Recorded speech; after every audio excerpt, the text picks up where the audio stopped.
ایران نے اپنے جنوبی علاقوں میں راکٹ لانچز کے منصوبے کے پیش نظر نوٹم جاری کر دیا ہے، جس میں پائلٹس، فلائٹ عملے اور فضائی حدود استعمال کرنے والے دیگر افراد کو حفاظتی اقدامات اختیار کرنے اور متعلقہ علاقوں میں محتاط رہنے کی ہدایت کر دی گئی ہے۔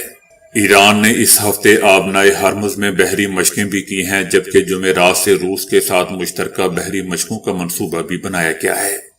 ان مشقوں کو خطے میں جاری کشیدگی کے تناظر میں اہم قرار دیا جا رہا ہے۔ ایران کی جانب سے دوستو، یہ سب کچھ ایک ایسے وقت میں جاری کیا جا رہا ہے جب امریکہ پہلے ہی ایران کے قریب اپنے جنگی جہاز تعینات کر چکا ہے۔ امریکی میڈیا نے دعویٰ کیا ہے کہ امریکی فوج اس ہفتے کے آخر تک ایران پر حملہ کر سکتی ہے، تاہم دوستو صدر ٹرمپ نے اس بارے میں ابھی تک حتمی فیصلہ نہیں کیا ہے۔ امریکی میڈیا نے یہ بھی حوالہ دیا ہے کہ اس کارروائی پر غور و فکر میں کافی وقت صرف کیا جا رہا ہے اور ساتھ ہی مختلف عسکری اور سیاسی پہلوؤں کا بھی جائزہ لیا جا رہا ہے۔ صدر ٹرمپ بھی اس بارے میں بہت زیادہ وقت سوچنے میں گزار رہے ہیں۔ امریکی میڈیا نے یہ بھی دعویٰ کیا ہے کہ فوجی اہلکار اپنی تیاریاں مکمل کر چکے ہیں اور خطے میں کسی بھی ہنگامی کارروائی کے لیے بالکل تیار ہیں۔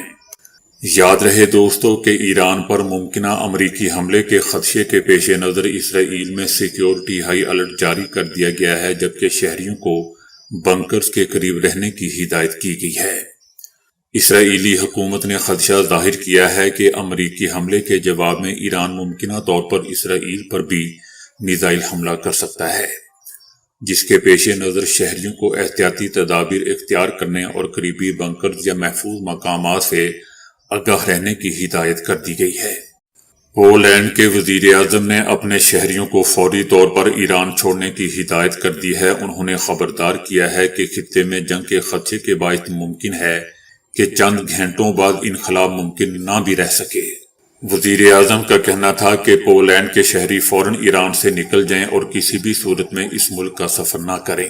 براہ کرم فوری طور پر ایران چھوڑ دیں اور کسی بھی حالت میں اس ملک کا دوبارہ رخ نہ کریں۔ پولینڈ کی حکومت کی جانب سے دوستو یہ انتباہ ایسے وقت میں جاری کیا گیا ہے جب خطے میں کشیدگی میں اضافے اور ممکنہ عسکری تصادم کے خدشات ظاہر کیے جا رہے ہیں۔ امریکی میڈیا نے بھی دعویٰ کیا ہے کہ امریکی فوج اس ہفتے کے آخر تک ایران پر حملہ کر سکتی ہے، تاہم صدر ٹرمپ نے اس بارے میں ابھی تک حتمی فیصلہ نہیں کیا۔ روس نے کہا ہے کہ دھمکیاں اور بلیک میلنگ سے ایران کے جوہری مذاکرات کی کامیابی میں مدد نہیں ملے گی۔ روس کا یہ بھی کہنا ہے کہ روس ایرانی جوہری فائل پر مذاکرات میں سہولت فراہم کرنے کے لیے تیار ہے۔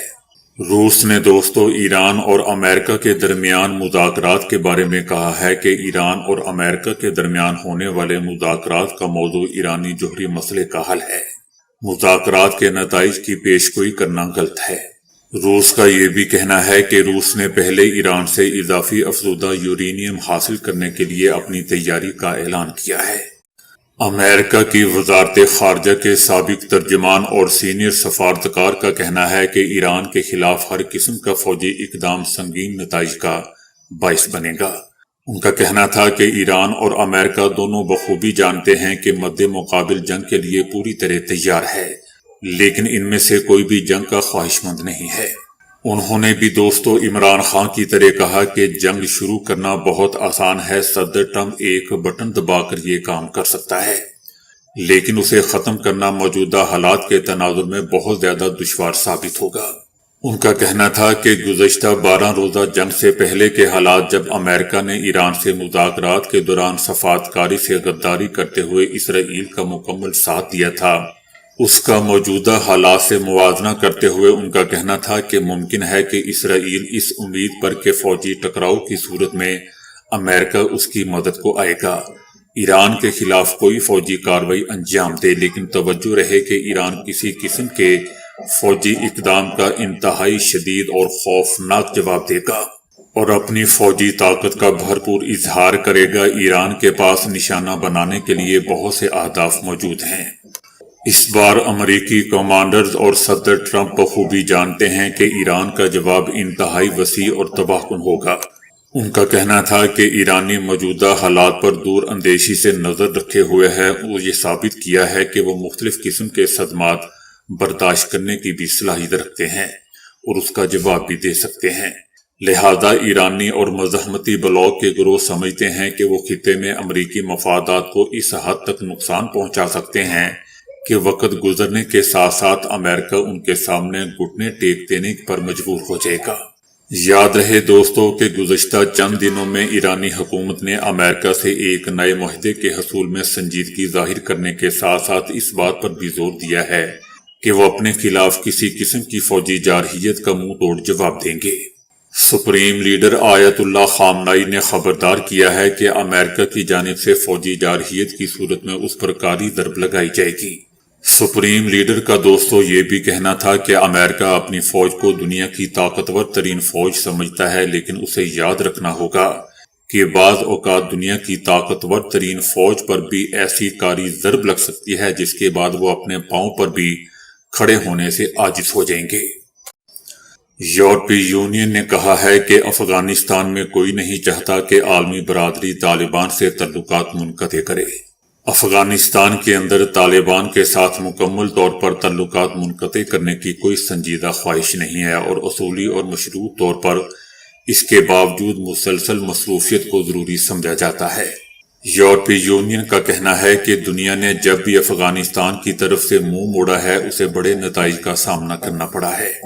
یہی وجہ ہے کہ ہم نے کبھی افغانستان نہیں چھوڑا، کابل میں اپنی سفارتی موجودگی برقرار رکھی ہوئی ہے۔ یورپی یونین کا یہ بھی کہنا ہے کہ ملک کی معیشت بدستور نازک ہے اور لاکھوں لوگ زندہ رہنے کے لیے انسانی امداد پر منحصر ہو رہے ہیں۔ یورپی یونین کا کہنا ہے کہ امداد اقوام متحدہ کی ایجنسیوں اور NGOs کے ذریعے تقسیم کی جائے گی تاکہ اسے حکام کی جانب سے بطور اعلیٰ استعمال یا ضبط کرنے سے روکا جا سکے۔ طالبان کی حکومت کو تسلیم کرنا اسی صورت میں ممکن ہوگا جب بین الاقوامی برادری کی جانب سے طے شدہ شرائط کو پورا کیا جائے۔ بصورت دیگر بین الاقوامی پابندیوں اور پابندیوں سمیت موجودہ صورتحال برقرار رہے گی۔ وائٹ ہاؤس نے دعویٰ کیا ہے کہ ایران کے ساتھ بات چیت میں پیش رفت ہوئی ہے، تاہم معاہدے میں ابھی دوری ہے۔ وائٹ ہاؤس کا کہنا ہے کہ صدر ٹرمپ کی انتظامیہ ایران کے ساتھ اپنی مصروفیات میں سفارتکاری کے استعمال پر زور دے رہی ہیں اور سمجھوتے تک پہنچنے کو ترجیحی آپشن سمجھتی ہے۔ وائٹ ہاؤس نے دعویٰ کیا ہے کہ ایران کے ساتھ بات چیت میں پیش رفت تو ضرور ہوئی ہے، لیکن ہم ابھی تک کسی معاہدے تک پہنچنے سے بہت دور ہیں۔ بھارت اور فرانس دونوں ممالک نے دوستوں مختلف شعبوں میں 21 معاہدوں پر دستخط کیے ہیں۔ سیاسی اور سفارتی تعلقات، ٹیکنالوجی اور اختراع، دفاع اور سلامتی، اہم اور ابھرتی ہوئی ٹیکنالوجیز بشمول دفاعی شعبہ، معیشت، سٹارٹ اپ، سائنس اور ٹیکنالوجی، صحت، قابل تجدید توانائی اور مہارت کا فروغ شامل ہے۔ بھارت نے فرانس سے رافیل جنگی طیاروں کی خریداری کی منظوری دی، جو کہ میکرون کے بھارت دورے سے پہلے سب سے بڑے آرڈر میں سے ایک ہے۔ دوستو انڈیا جتنے چاہے رافیل طیارے خرید لے، لیکن اڑانے ان کو پھر نہیں آئیں گے۔ برطانیہ میں رمضان المبارک کے آغاز کے ساتھ ہی سپر مارکیٹس نے مسلم کمیونٹی کے لیے اشیاء کی قیمتوں میں دوستو نمایاں کمی کر دی۔ برطانیہ میں رمضان المبارک کی آمد کے ساتھ ہی 10 کلو آٹے کے تھیلے کی قیمت آدھی کر دی گئی۔ دوسری جانب 10 کلو چاول کے تھیلے پر 5 پاؤنڈ اور 5 کلو چاول پر 3 پاؤنڈ کی بچت کر دی گئی۔ توقع کی جا رہی ہے کہ ایران امریکہ کے ساتھ تعطل ختم کرنے کے لیے تحریری تجاویز پیش کرے گا۔ امریکی حکومت کا کہنا ہے کہ امریکی وزیر خارجہ 28 فروری کو اسرائیل جائیں گے۔ مارکو روبیو اسرائیلی وزیر اعظم سے ایران سے متعلق بات چیت کریں گے۔ امریکی حکومت کا یہ بھی کہنا ہے کہ مشرق وسطی میں تعینات فورسز مارچ کے وسط تک اپنی جگہوں پر پہنچ جائے گی۔ اس سلسلے میں صدر ٹرمپ کے سلامتی مشیروں کا وائٹ ہاؤس میں اہم اجلاس بھی ہوا ہے، جس میں ایران سے متعلق بات چیت کی گئی ہے۔ ایرانی حکومت کا بھی کہنا ہے کہ امریکہ کے ساتھ انتہائی سنجیدہ بات چیت ہوئی ہے۔ عباس آراغچی کا کہنا ہے کہ معاہدے کی راہ کھل گئی ہے، تاہم کچھ نکات پر اختلافات ابھی بھی موجود ہیں۔ یاد رہے دوستو کہ امریکہ اور ایران کے درمیان مذاکرات جنیوا میں ہوئے ہیں، جہاں امریکہ نے جوہری پروگرام کے ساتھ ساتھ ایران کے میزائل پروگرام پر بھی بات چیت کی خواہش ظاہر کی ہے۔ ایران نے امریکہ پر واضح کر دیا ہے کہ وہ صرف جوہری سرگرمیوں پر پابندی کے بدلے پابندیاں ختم کروانے پر بات چیت کرے گا اور یورینیم افسودگی مکمل طور پر ختم کرنے کی شرط قبول نہیں کرے گا۔ قابض اسرائیلی حکومت نے مسجد اقصی کے امام کو دوستو ایک ہفتے کے لیے بے دخل کر دیا ہے۔ اسرائیل نے مسجد اقصی میں نماز تراویح کے لیے فلسطینی امام پر پابندی عائد کر رکھی ہے۔ اسرائیلی فوج نے شیخ محمد العباسی کو بغیر کوئی وجہ بتائے مسجد اقصی کے احاطے سے حراست میں لے لیا۔ یہ کارروائی ایسے وقت میں کی گئی ہے جب اسرائیلی حکومت کے مسجد اقصی کے خلاف اقدامات بڑھ رہے ہیں اور نمازیوں کے مسجد میں داخلے پر پابندیاں عائد کی جا رہی ہیں۔